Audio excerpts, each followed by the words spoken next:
Hello guys! Dahil bukas na pala ang pasukan, ipapakita ko sa inyo ang aking bag. And then, mag-choose po kayo kung ano po yung gamitin ko na bottle. I-comment down below nyo na lang po yan. Mag-give rin pa ako ng reason kung bakit ayaw ko pong gamitin. May two na klase po tayong bottle and then mag-pick na lang po kayo. So first, dito muna tayo.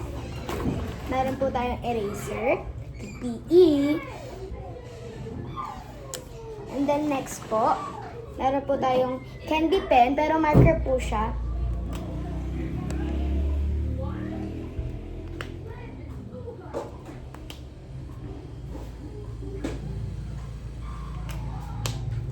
And then next po, meron po tayong pencil para in case lang po kapag nag-sketch po tayo. Which is, ballpen naman po kami, pero yun nga lang po, gusto ko pa rin po mag-sketch. Kaya, yan po, pencil. Kaya nga po may eraser. So, next po tayo dito is, pen po lahat to. Pen, which is 130 po ito sa 7-Eleven po namin pinili. Pen po sila 4. Pen po. Next po is my tape, which is perfect po siya sa black, kaya gray pinili kong tape.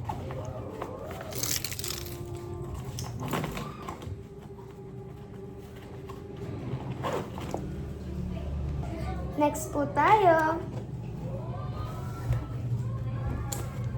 So, meron po tayo dito madaming gamit, kaya yung iba po, hindi ko na lang po ipapakita.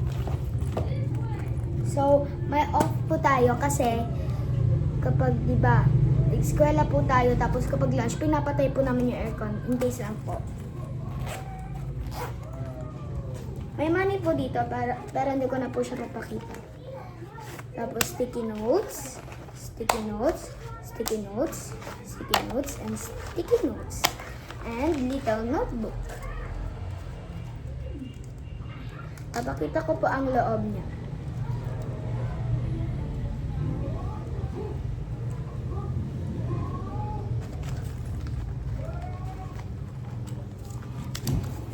Yan ba ang ating sticky notes?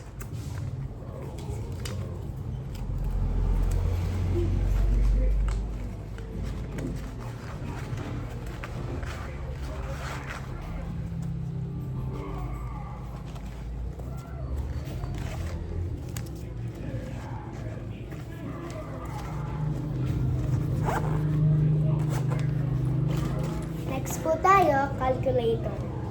Calculator po para in case lang po, kung may mali po tayong mga sagot, and then kung hindi mo sigurado, count mo lang dyan sa calculator. And in case kapag nag-drawing po ako, kagaya ng sketchbook na sinabi ko sa inyo kanina, yun po, lalagyan ko po ng sticker in case lang po kung may bumili ng Lomo card or naghanap ulit sa akin, yun po, Lomo card and sticker.